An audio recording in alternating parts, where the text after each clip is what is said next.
Buenas tardes, mi nombre es Marlon Puertas y esto es Focus en Democracia.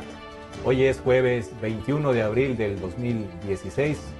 Estamos a 5 días, cerca de cumplir ya 5 días, de una de las mayores catástrofes que ha soportado Ecuador. Hablando, como todos sabemos, del terremoto de 7,8 grados de intensidad, que soportó sobre todo la costa ecuatoriana, específicamente las provincias de Manabí y Esmeraldas. Por esa razón y porque es un tema muy importante de tratar, en esta ocasión vamos a abordar las primeras consecuencias y los primeros también escenarios que se presentan para el Ecuador entero a raíz de esta desgracia. Por eso hemos invitado a expertos en temas fundamentales relativos a este hecho. Está con nosotros el economista José Hidalgo, él es el director de Cordes.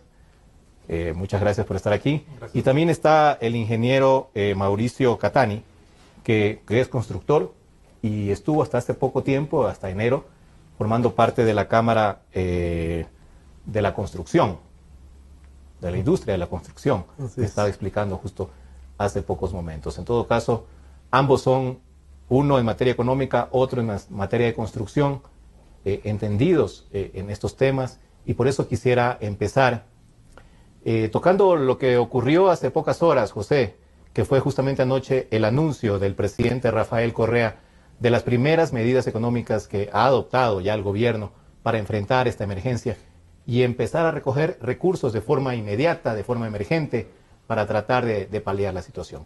Lo más llamativo, lo que más ha tomado a la gente como punto de atención es el incremento de 2 puntos al impuesto de valor agregado. Sí. Comencemos, por favor, José. Sí, tal vez un poco como marco de estas medidas, habría que mencionar el hecho de que el Ecuador haya llegado, lamentablemente, a esta catástrofe natural sin un solo dólar ahorrado. Previo a este gobierno, en situaciones mucho menos favorables que las que estuvo este gobierno, gobiernos anteriores mantuvieron y alimentaron fondos de estabilización, fondos de ahorro, que tenían entre sus objetivos justamente estar preparados para catástrofes a las que el Ecuador ha estado expuesto históricamente. Fenómenos del Niño, erupciones volcánicas, terremotos. Eso es el marco general. El otro marco, en realidad, el otro antecedente, es que este gobierno ya había presentado pocas semanas antes otro proyecto de reforma tributaria que demostraba ya la necesidad de recursos que está enfrentando el sector fiscal. Ya estábamos en crisis. Ya estábamos en crisis, sí. Entonces, los dos marcos serían, primero, no tener ahorros, y el segundo es que teníamos crisis fiscal y crisis de crecimiento, en realidad un decrecimiento en la economía. Las 4 medidas que ha propuesto el presidente, sí, la principal, tal vez por los ingresos que va a generar, es del aumento del 12 al 14% en la tasa del IVA, que es un incremento que debería durar 12 meses. Nosotros creemos que debería ser seguramente desde mayo 2016 hasta abril 2017, y que hemos estimado más o menos que le va a generar al gobierno ingresos adicionales por 950 millones. A eso se suman luego lo que el gobierno va a poder recaudar por un impuesto del 3% sobre las utilidades. Es un poco difícil estimar, primero porque no se sabe si son las utilidades de las empresas o también las utilidades que reciben los trabajadores. Suponiendo que son solo las de las empresas, la última información que tenemos disponible de la Superintendencia de Compañías nos dice que en el año 2013 la utilidad neta de las empresas registradas en esa entidad fue de 3.500 millones. Entonces, 3% de ese valor son más o menos 100 millones, pero estamos hablando de un año, 2013, que fue positivo para la economía, si bien la economía fue más pequeña que lo que es actualmente. Entonces, por ahí podemos compensar el crecimiento económico con un año como 2016, que va a ser un año malo para la mayor parte de las empresas, y por lo tanto, el valor por ahí, siendo optimistas, podría ser similar. Entonces, tenemos 950 de IVA, 100 más de utilidades. Luego tenemos esta donación, que no es una donación, es una imposición finalmente, porque no es voluntaria, de un día de trabajo para las personas que ganen más de $1,000, 2 días, si es que es, o por 2 meses para los que ganen más de 2.000, así hasta llegar a más de 5.000, que creemos que va a generar un ingreso, en el mejor de los casos, de más o menos 60 millones de dólares.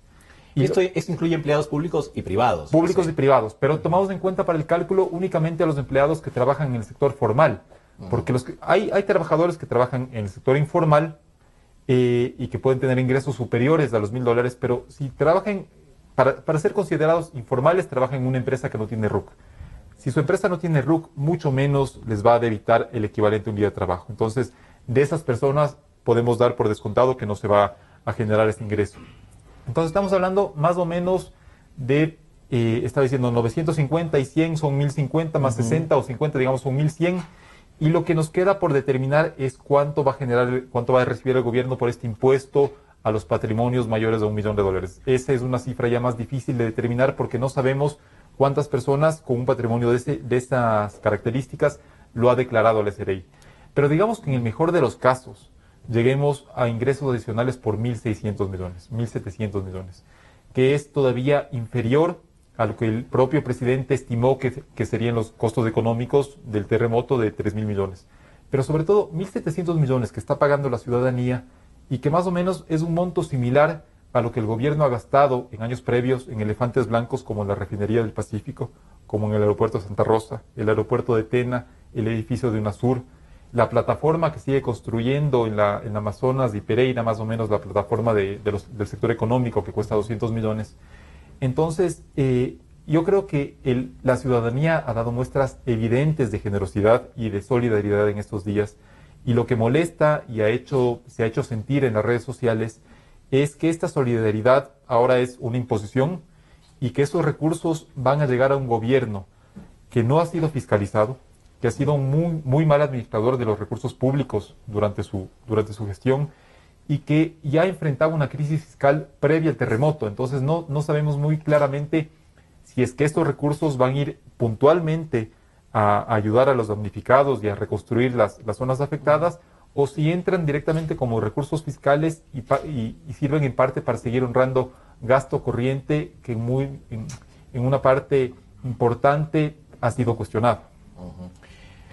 Ingeniero, el presidente dijo, y fue honesto al decirlo, que a ojo de buen cubero en sus recorridos que ha hecho ya por las zonas devastadas, el cálculo que hace de la destrucción que ha constatado es de 3.000 millones de dólares, más o menos, que es alrededor del 3% del Producto Interno Bruto del país.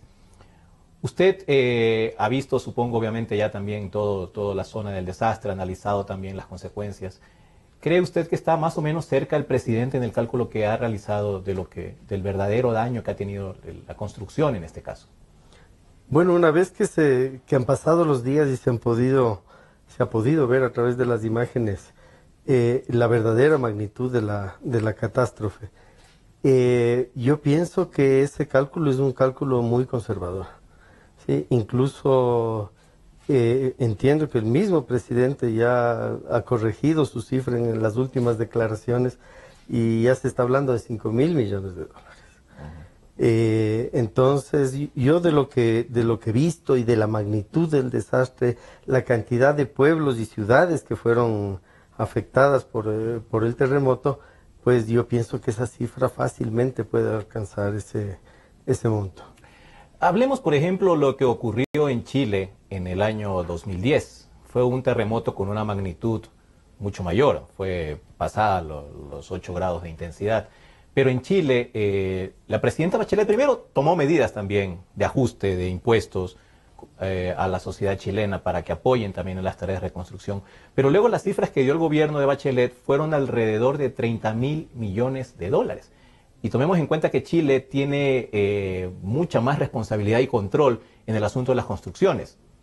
Entonces, y he visto cifras de otros fenómenos también naturales, muchísimo más elevado realmente de la cifra que ha dado el presidente Correa. Entonces, ingeniero, ¿podemos llegar a tener una cifra realmente mucho más elevada de lo que ha dado el presidente de la República? O sea, es muy aventurado todavía lanzar así números.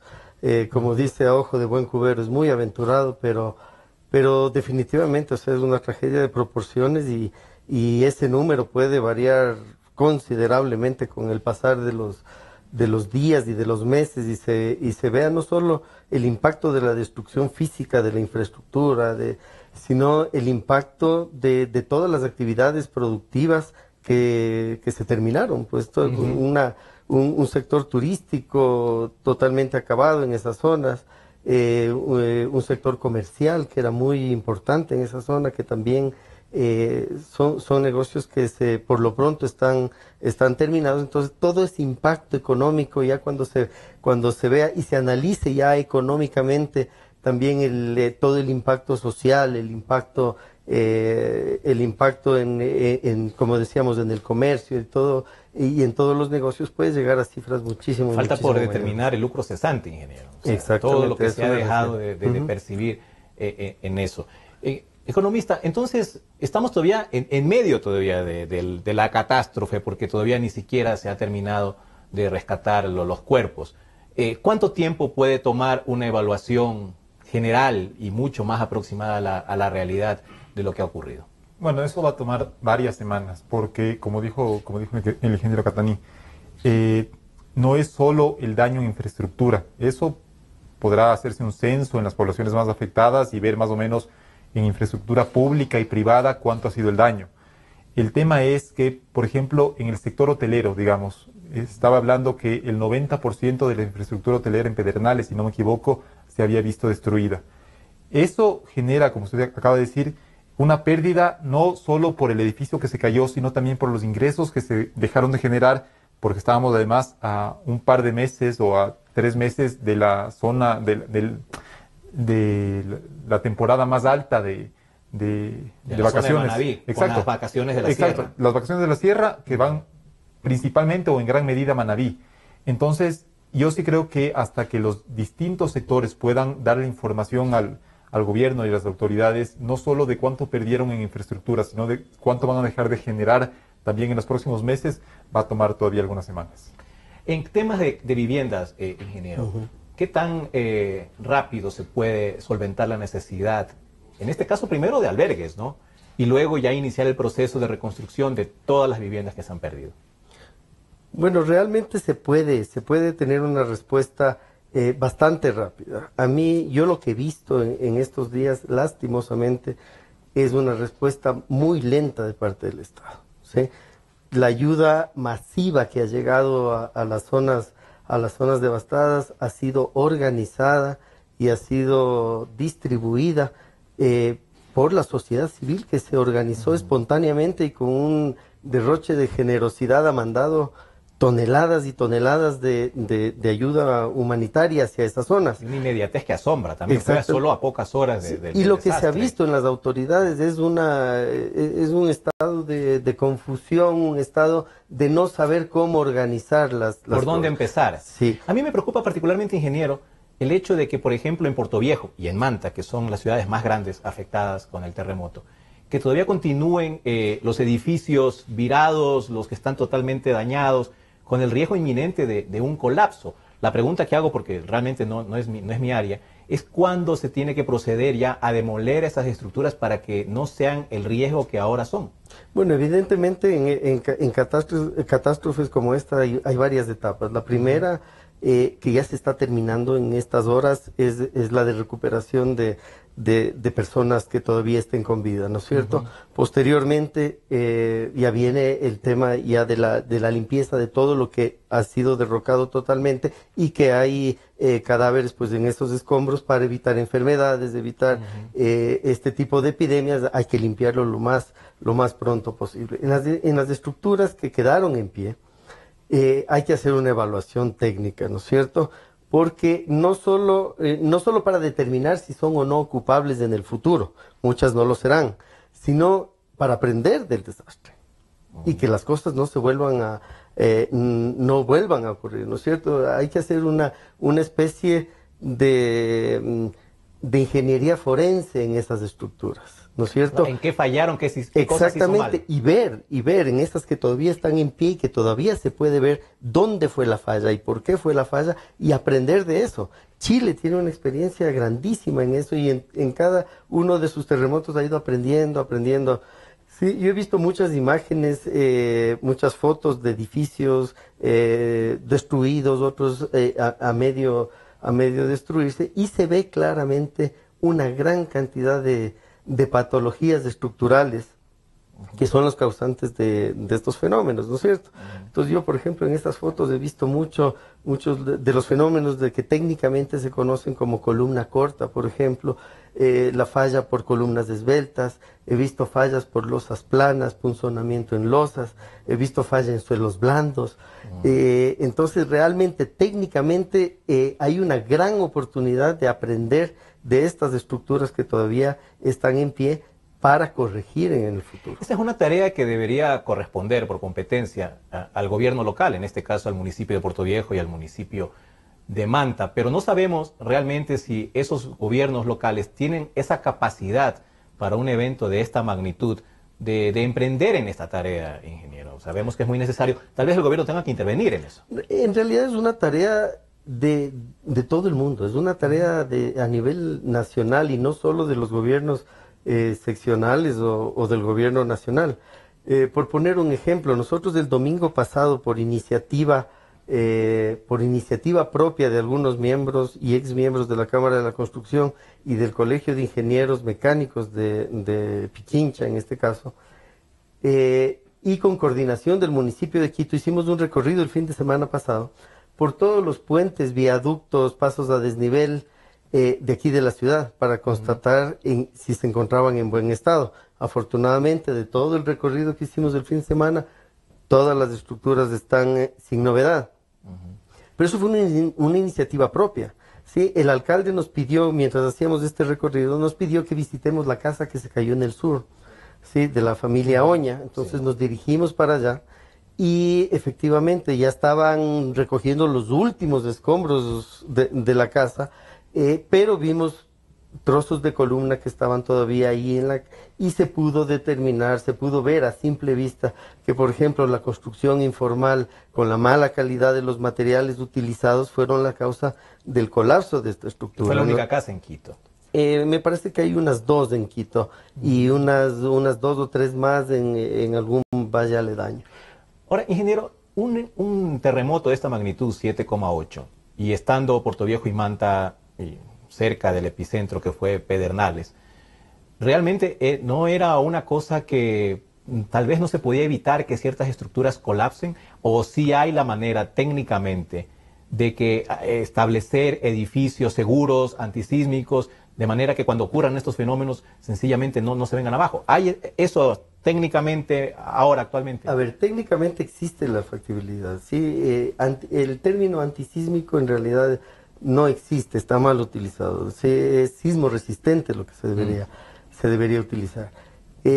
Una estructura sismo resistente, la función que debe cumplir la estructura es salvar vidas. Esto no quiere decir que el edificio va a permanecer intacto. Lo que significa es que el edificio va a permanecer en pie, de manera que la gente pueda evacuar posteriormente el edificio, ¿sí? Y posteriormente esta estructura muy probablemente va a tener que ser demolida, pero cumplió su función sismo resistente, ¿sí? Entonces ahí hay que aclarar eso. Una estructura sismo resistente no es aquella que va a quedar incólume ante un sismo de magnitud. ¿Y qué tipo de sismos o terremotos pueden soportar una buena estructura sismo resistente? Bueno, ¿Hasta qué punto puede llegar? Yo creo que fácilmente pueden soportar sobre 8 grados, 8 hasta 9 grados. Depende mucho de los tipos de suelo, depende mucho de la forma, de la arquitectura de la estructura. Por ejemplo, una de las fallas que he visto yo en las fotos de muchos edificios es la irregularidad de las estructuras. Nosotros tendemos por arquitectura y por otras condiciones a hacer que las estructuras sean muy irregulares. Esa irregularidad en las estructuras del momento de un sismo genera lo que se llama la torsión en planta. Y hay una foto muy clarísima, muy clara de esto, que es, por ejemplo, el edificio de la Mutualista Pichincha. En Puerto Viejo, sí. En Puerto Viejo, sí, que sí. se ve que la parte superior como que se desplazó hacia un lado. Total, ¿Sí? exacto, y están tremendo. Ese es uno de los que me preocupa, ese edificio, justamente. Ese es un efecto de torsión, justamente, ¿sí? Y como les decía, es una buena oportunidad de ver cómo estaba conformado estructuralmente el edificio y arquitectónicamente el edificio para saber qué fue lo que generó ese efecto de torsión que colapsó al edificio, ¿no? Creo que es momento de hacer una primera pausa en este programa y en la segunda parte quisiera abordar, especialmente en el tema económico, por qué Ecuador en estos momentos no tiene fondos de ahorro. ¿Qué pasó en el camino? Así que vamos a hacer esta pausa y volvemos enseguida. En un instante regresamos con Marlon Puertas en Focus por Democracia M y Democracia TV. Inicio del espacio publicitario. Hoy nuestros hermanos afectados del terremoto nos necesitan y todos los quiteños vamos a ayudarlos, porque Quito es solidario. Se necesitan donaciones de alimentos no perecibles, agua, botiquines de emergencia, ropa en buen estado, cobijas y colchones. Puntos de donación en el Patronato San José en la calle Chile y Benalcázar, Cruz del Papa, iglesias de todos los barrios, Tribuna del Sur, Estadio de Liga, todos los locales Supermaxi, Megamaxi, Aquí, Gran Aquí y Teventas. Vamos a donar. Quito es solidario. Alcaldía de Quito. Fin del espacio publicitario. Democracia. Sobre la emergencia de gas y energía que se está viviendo en la costa Caribe. Democracia. Rusia retoma críticas por retenidos en base naval de Estados Unidos. Democracia. Formulé el primer pedido histórico de perdón a las víctimas de las graves violaciones de los derechos humanos. Democracia. Solo noticias. Desde el Distrito Metropolitano de Quito. Cadena Democracia, la radio de la gente. Volvemos con Focus por Democracia M y Democracia TV.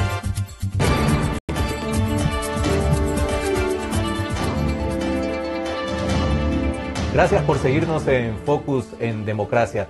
En esta segunda parte le pregunto al economista Hidalgo, ¿por qué Ecuador no tiene los fonditos calificados por el presidente Correa en momentos de emergencia? Yo recuerdo, y la gente de la ciudadanía recuerda, que existía un fondo de solidaridad creado en 1995, entre cuyos objetivos estaba justamente reunir recursos para situaciones de emergencia.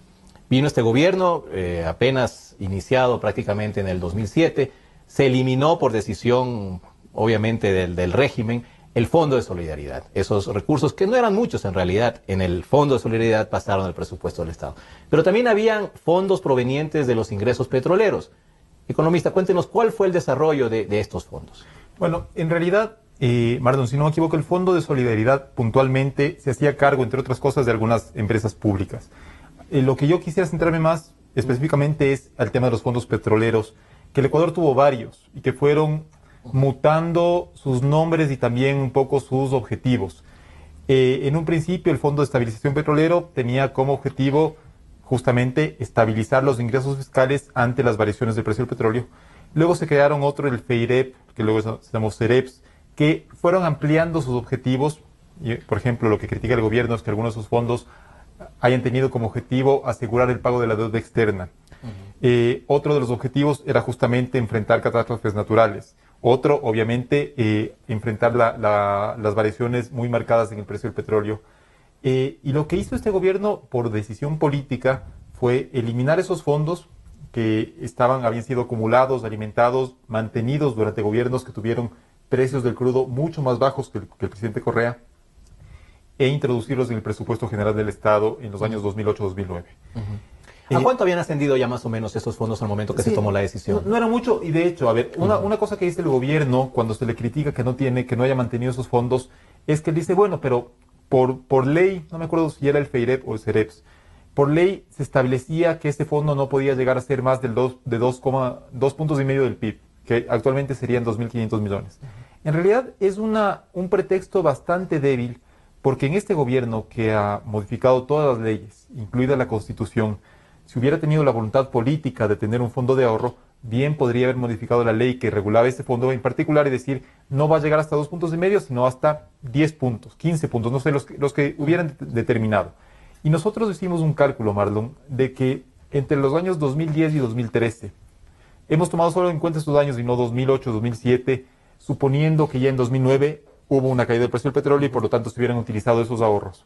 Correcto. Que entre 2010 y 2013, si el gobierno hubiera ahorrado la diferencia entre el precio del petróleo que se contempló en cada presupuesto y el precio real, que siempre fue mayor en esos años, es decir, esa diferencia entre lo que presupuestaban gastar y lo que realmente les ingresó, el Ecuador pudiera haber ahorrado más o menos 7.500 millones de dólares, solo entre 2010 y 2013. En 2014 el precio presupuestado fue casi el mismo que el precio observado en el mercado, y en 2015 obviamente ya hubo un bajón importante porque se presupuestó un precio de casi $80 cuando ya todos sabíamos que el precio iba a estar por debajo. Pero de estos 7.500 millones, digamos que una parte se hubiera utilizado en 2015, hubiéramos tenido con toda seguridad más fondos o más recursos de los que el gobierno va a obtener ahora con las medidas que acaba de presentar ayer el presidente de la República. Y quería mencionar algo que dijo el ingeniero Cataño, el caso de Chile, también es un ejemplo en económico. En el caso del sismo que usted mencionó previamente, que fue, si no me equivoco, de 8,8 grados, sí, porque incluso hay una crónica de Juan Villoro que se llama 8,8 grados, el sabor de la muerte, me parece que se llama.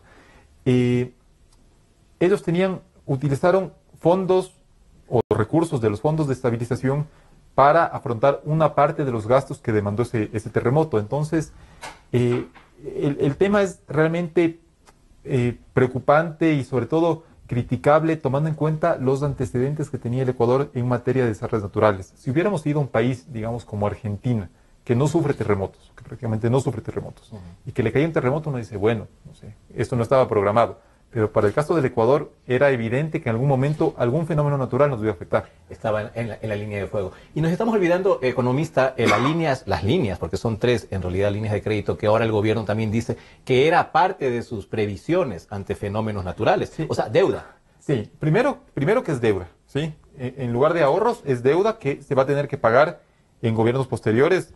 La herencia de deuda externa que está dejando este gobierno a su sucesor es enorme. Nosotros hicimos un cálculo de que solo con la deuda contratada entre 2007 y 2015, el próximo gobierno va a tener que pagar en servicios de deuda externa 2.500 millones al año, por año. ¿Sí? Y eso sin tomar en cuenta que en este año, en 2016, ya se han contratado hasta ahora 3.000 millones y que seguramente ese monto va a seguir creciendo.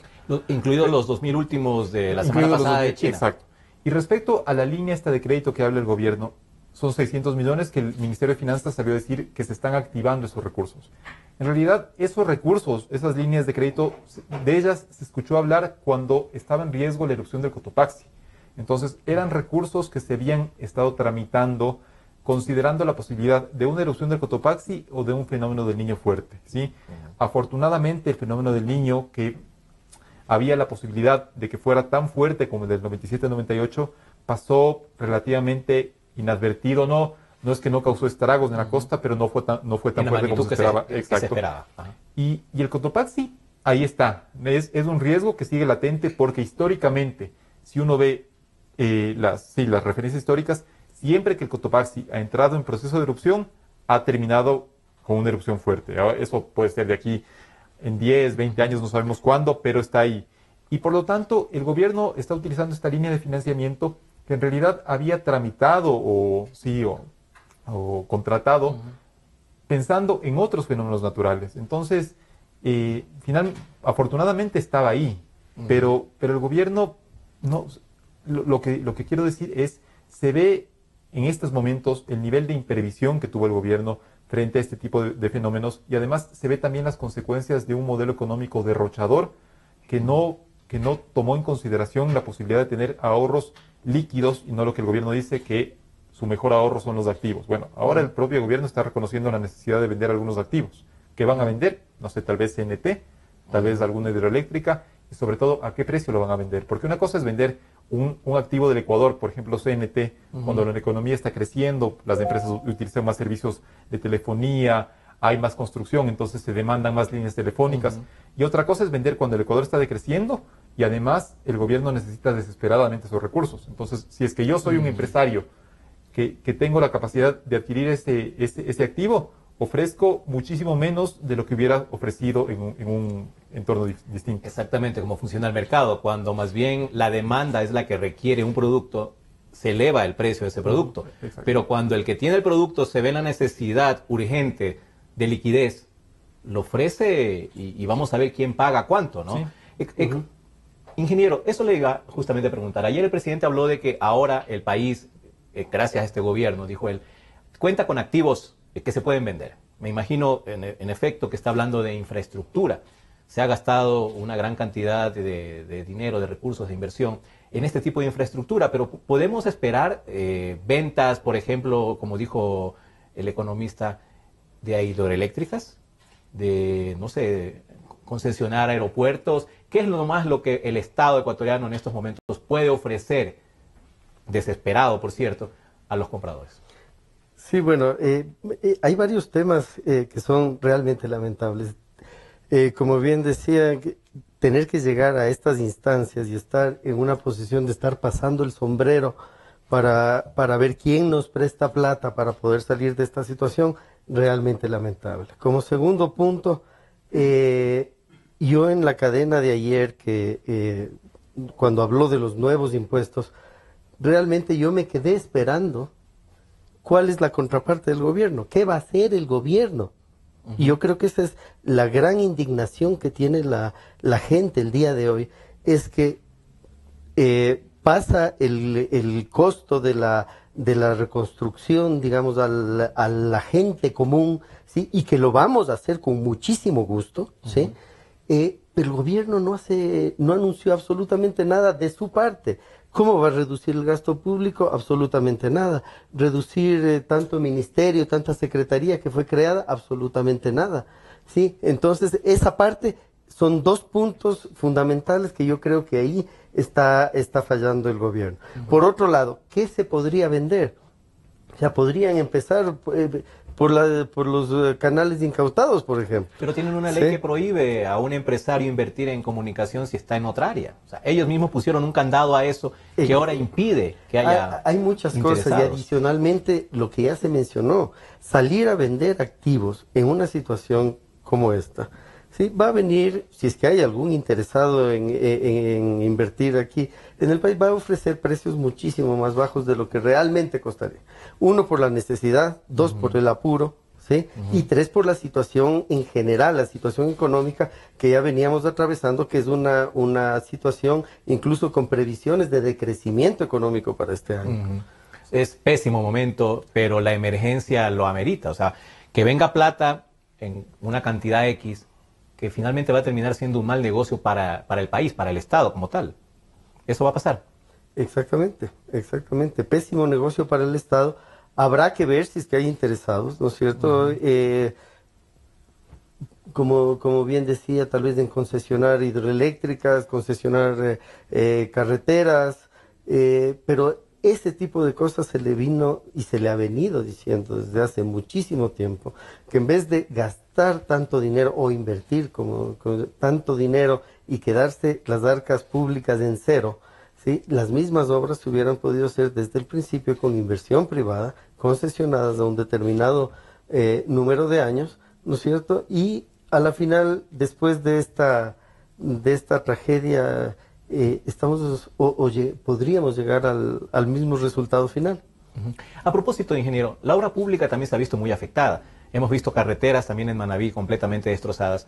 Y me llama la atención, por ejemplo, en Guayaquil hay obras nuevas, como el nuevo cuartel modelo que hizo para la policía el gobierno, que está prácticamente ya inhabilitado por los daños en la estructura que han sufrido. Eso también obviamente merece una auditoría técnica para ver qué se hizo mal en esos casos. Exactamente, hay estructuras de las que en el análisis estructural se contempla la importancia de la estructura, ¿sí?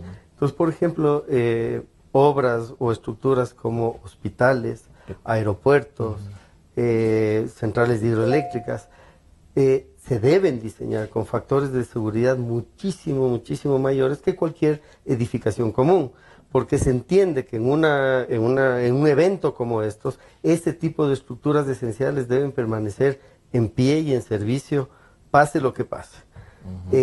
Habrá que hacer una auditoría, un análisis de los diseños que se hicieron, ¿no es cierto? Y si se contemplaron todas estas recomendaciones que son de obligatorio cumplimiento. Por otro lado, también puede pasar que sí fueron diseñados como deberían, pero en el proceso constructivo no se siguieron no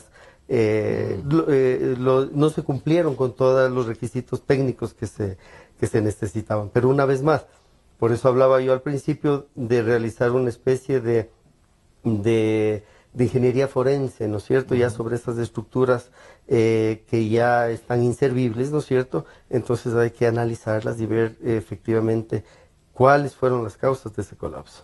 Economista, ¿usted qué más esperaba del anuncio presidencial de parte del gobierno como su sacrificio, como el aporte que está haciendo? En efecto, mucha gente ha quedado inconforme y se nota en las redes, no tanto por el impuesto al IVA, el incremento al IVA, no tanto por las otras medidas, sino más bien porque esperaban un gesto, porque esto también se trata de gestos políticos a veces, de parte del gobierno de decir, miren, hablan de sabatinas, por ejemplo, hablan de viajes, hablan de comunicación, de reducir el aparato de propaganda del Estado, un tipo de anuncio de esa naturaleza. ¿Usted qué esperaba? Sí, que el sacrificio sea compartido. Como dije al inicio de la entrevista, no solo eso, sino también que es evidente la generosidad de la ciudadanía, la solidaridad. Obviamente, para hacer solidaridad tiene que ser voluntaria y es voluntaria. Ahora es una solidaridad impuesta la que está queriendo forzar el gobierno. Dada esta solidaridad que ya estamos viendo en la ciudadanía, lo que molesta es, primero, que ahora los recursos sean administrados por un pésimo administrador, que es el gobierno del presidente Rafael Correa. Y segundo, que no haya claridad sobre el uso que se va a dar de esos recursos. Finalmente, van a entrar en conjunto a las arcas fiscales. El presidente no ha anunciado, por ejemplo, que estos recursos puntuales, los derivados de estas medidas, vayan a un fondo específico. Entonces, ahí por último habría un poquito más de claridad para decir, bueno, el IVA extra que yo estoy pagando o mi día de trabajo que estoy donando va a ir a este fondo y no va a ir a estas arcas públicas que son un pozo sin fondo. En realidad, porque si uno ve además la situación de las cuentas fiscales, no es solo que el Estado no tiene plata ahorita para afrontar esta situación, no tiene plata para pagar obligaciones que ya había contraído previamente con constructores, con empresas petroleras, con profesores. El caso de los profesores de la Politécnica, de los profesores son como 150 que no se les ha pagado en 6 meses, es evidente. Entonces, lo que yo hubiera esperado es que el gobierno diga, porque hasta ahora el gobierno viene manteniendo el discurso de el ajuste no puede ser por el lado del ser humano, sino de la inversión.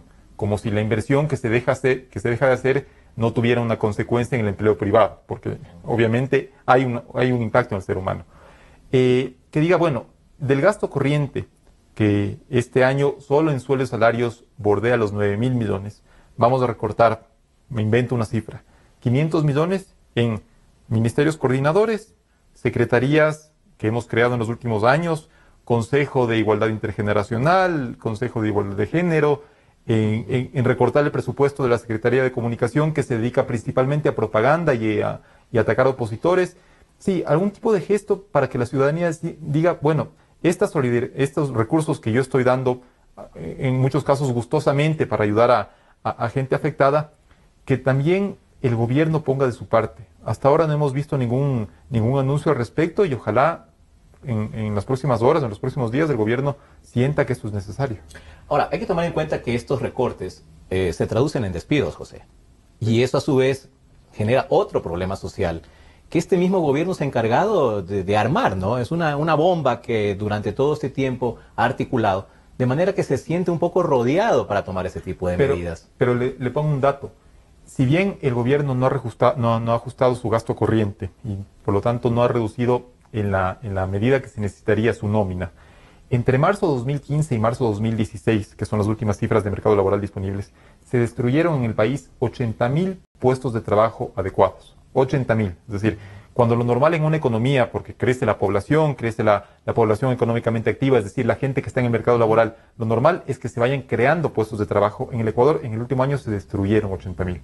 Entonces, más allá de que el gobierno haga o no un ajuste en el gasto fiscal, el impacto sobre el empleo ya se siente necesariamente, ya se sentía antes del terremoto por la contracción en el nivel de actividad, que es consecuencia, no como dice el gobierno, de la caída del precio del petróleo, sino del modelo económico que se ha aplicado. Porque le pongo otra vez el caso de Chile, que viene siendo un poco el referente. Para Chile, el cobre es el principal producto de exportación, ¿sí? Representa no solo una parte importante de sus exportaciones, sino también de sus ingresos fiscales. Y el cobre, como el petróleo, ha sufrido en los últimos años una baja importante en su precio. En Chile, para este año, se pronostica un crecimiento del 2% o un poquito superior. Para el Ecuador, nosotros pronosticábamos un crecimiento antes del terremoto y demás, un decrecimiento del 3%, y el Fondo Monetario el 4,5% que sabemos. Entonces, ¿cuál es la diferencia? No es que el cobre no cayó y el petróleo sí, sino que en Chile el sector privado sigue siendo el motor de la economía y no se generó esta dependencia excesiva que se ha generado en Ecuador, en Venezuela, hacia el gasto público y que por lo tanto aumentó la vulnerabilidad de la economía en su conjunto hacia shocks que afecten a ingresos fiscales. Entonces, el efecto sobre el mercado laboral ya se está viendo, en el sector privado principalmente, y es evidente que se va a tener que sentir también en el sector público porque el nivel de gasto corriente no es sostenible. Ahora, el decrecimiento que estaba previsto por el FMI, que es ya terrible, 4,5%, ¿qué tanto puede aumentar con este nuevo fenómeno, con esta tragedia? Bueno, necesariamente va a aumentar porque el sector turístico, por ejemplo, que es importante o que se concentraba en buena parte en las provincias afectadas, va a sufrir un bajón en el nivel de actividad importantísimo.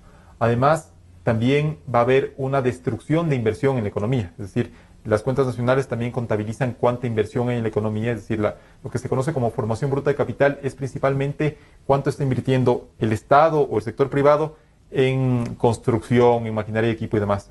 Y este fenómeno ha destruido inversión.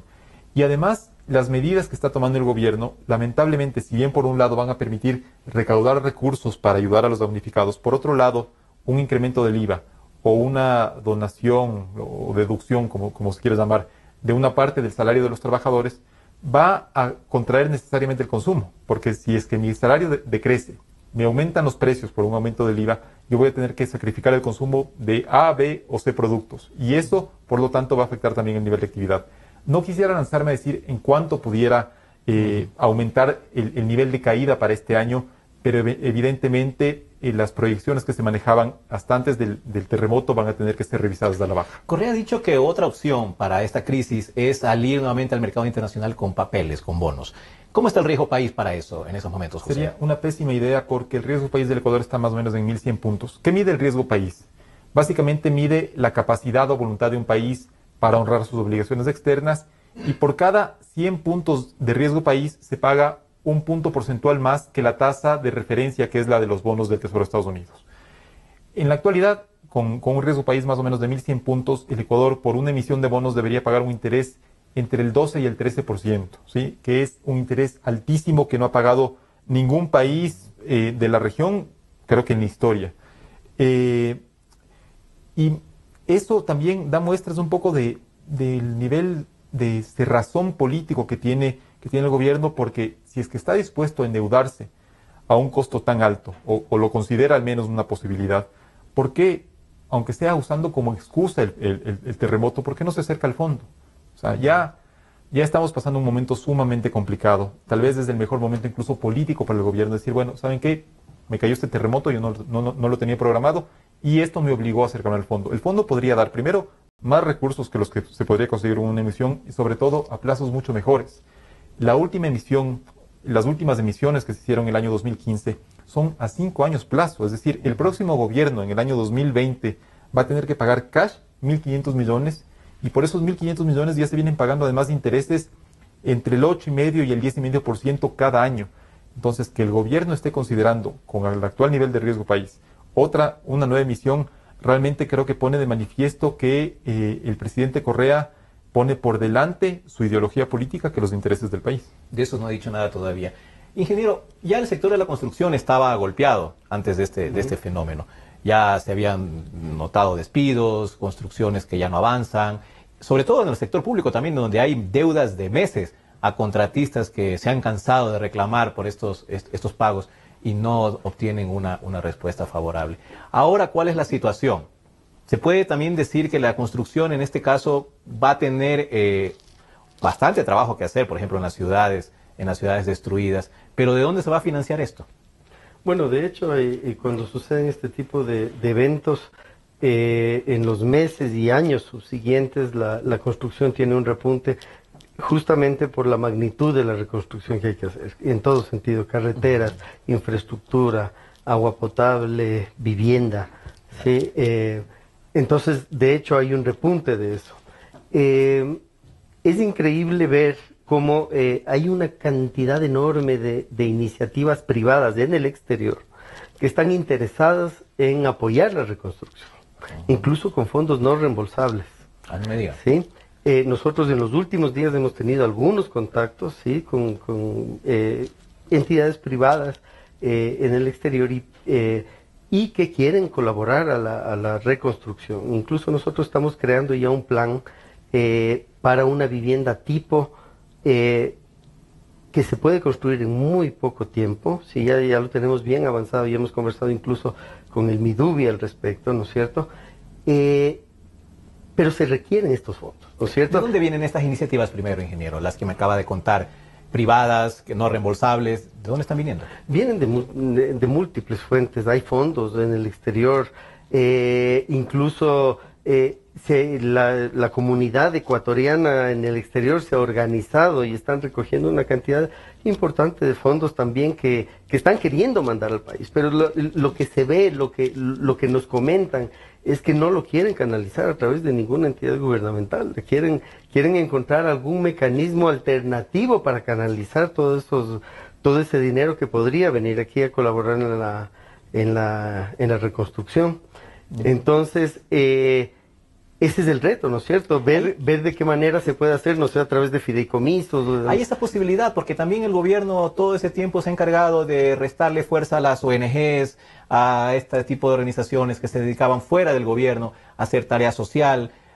El gobierno también puede recular en eso y decir, bueno, es momento de darles nuevamente la bienvenida a distintas organizaciones para que vengan y ayuden. Debería ser, o sea, hoy es el momento de dejar un poco la ideología a un lado, ¿no es cierto? Y ver cuál es la ayuda realmente que se está ofreciendo al país desde el exterior y aprovechar la que más convenga, ¿no es cierto? Yo estoy de acuerdo en que salir a vender bonos sería una decisión muy desacertada por el altísimo costo que tiene, cuando hay líneas de crédito, existen líneas de crédito en el exterior que quieren apoyar, quieren venir, las que son líneas de crédito a intereses muchísimo más bajos, estamos hablando de intereses de 3, 4, 5%, ¿sí? E incluso hay fondos no reembolsables que están contactando para venir acá a apoyar en la reconstrucción. Hay que ver la manera de cómo canalizarlos, porque la desconfianza que existe en la administración, que hablamos hace un momento, que es un pésimo administrador, que ha sido este gobierno de los fondos públicos, la gente en el exterior también percibe eso y no quiere que ese dinero sea administrado por el gobierno. José, hay temor entre la ciudadanía de que el IVA, que ya está en 14% o va a estar en pocos días, finalmente se quede en esa cifra y que el nuevo gobierno que venga, falta un año para eso, le convenga también mantener el IVA a 14% porque tendrá más recursos. ¿Usted qué cree? Es una probabilidad. El tema también va a depender un poco de quién gane las próximas elecciones, ¿no? Porque si es que esto es estricto en lo que ha ofrecido el presidente, que va a durar 12 meses, entonces diría hasta abril del 2017, el próximo gobierno empieza recién en mayo, creo que en la segunda quincena de mayo, entonces el presidente Correa podría decir, bueno, termino mi gobierno y bajo el IVA a 12% nuevamente y se va... Faltando un mes para que se vaya. Exacto. Suena realmente... Si el gobierno es opositor, es muy probable que pase eso. Si el gobierno es de Alianza País, es probable que argumenten que todavía es necesario seguir apoyando a las zonas afectadas y demás, y que el IVA se mantenga en 14%. El tema es, sobre todo, que lo que mencionábamos antes, que las cuentas fiscales venían en una situación crítica antes del terremoto. Es decir, los atrasos por 2.500 millones de dólares, más o menos, que el gobierno acumuló en el año 2015, a los que se suman 700 millones más entre enero y marzo de 2016, dan una muestra clara de que no hacía falta ninguna catástrofe natural para que el gobierno necesitara incrementar sus fuentes de recursos, ¿sí? Dado su discurso o su actitud de no querer recortar el gasto. Y en ese sentido, es probable que lleguemos a 2017 con cuentas fiscales todavía en situación crítica y que no sea lo más conveniente para el sector público, no digo para los ciudadanos, recortar el IVA nuevamente a 12%. Pongamos el ejemplo de las salvaguardas. Es un caso, yo diría, bastante elocuente. Sí. Se tenían que terminar de desmontar en junio, ¿sí? Y había este compromiso de parte del gobierno. Y hasta hace pocas semanas se maneja, o en las últimas semanas se maneja la opción de que probablemente las salvaguardas se extiendan más allá porque es necesario seguir controlando la salida de dólares de la economía. Entonces, un compromiso que tenía que durar un periodo específico y que en caso de extenderse más allá no se estaría cumpliendo. Ingeniero, el próximo gobierno y los aspirantes a la presidencia que se presenten a las elecciones que ya se vienen, deberían ser un poco más honestos en lo que se viene en el siguiente periodo y realmente pintar la situación como está. O sea, es una situación bastante crítica, agravada todavía más desde el sábado anterior. De manera que las grandes promesas deberían quedar un poquito, tal vez archivadas, diciendo, ¿saben qué, ecuatorianos? La situación es esta. Y el ajuste que todos tenemos que hacer realmente va a ser necesario. ¿Usted cree que llega el momento y que debería haber un candidato que realmente sea honesto con los ciudadanos, con los votantes, y decir que esto nos va a costar mucho?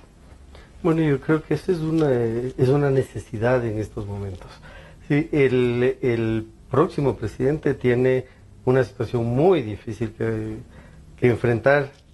Ya iba a ser difícil de por sí, por el estado que venía la economía del país, y ahora agravado con la situación del terremoto, pues realmente es un panorama muy duro el que enfrentaría el nuevo gobierno, ¿no es cierto? Yo pienso que sí, yo pienso que una buena manera de empezar sería transparentar, hablar frontalmente, ¿no es cierto?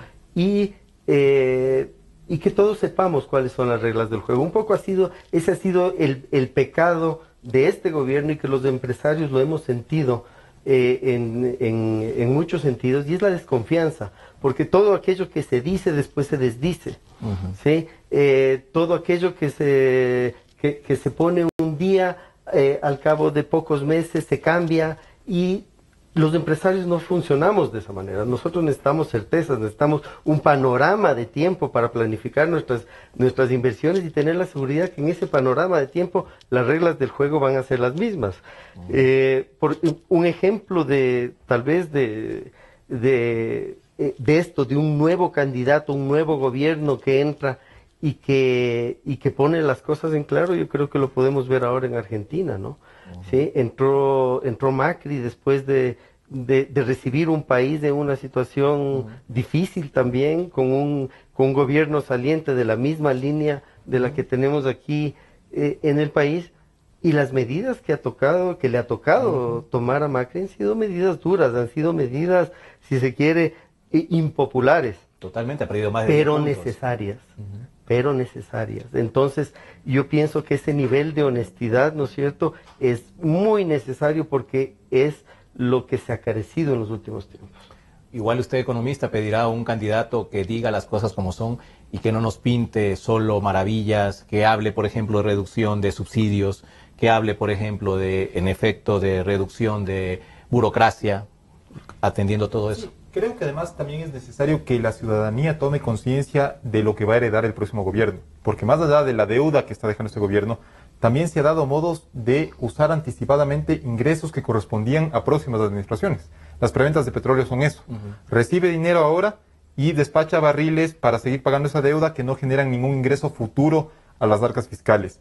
Y respecto al ejemplo de Argentina, es un gran ejemplo el que pone el ingeniero, porque si bien le ha costado en términos de popularidad a Macri el aumento de las tarifas de gas, de energía eléctrica, de los colectivos, como llaman allá los buses, por ejemplo, por el lado del interés en invertir en Argentina, esta semana colocó bonos en el exterior para finalmente poder honrar la deuda que tenía con algunos acreedores a los que no había pagado durante años de la gestión kirchnerista.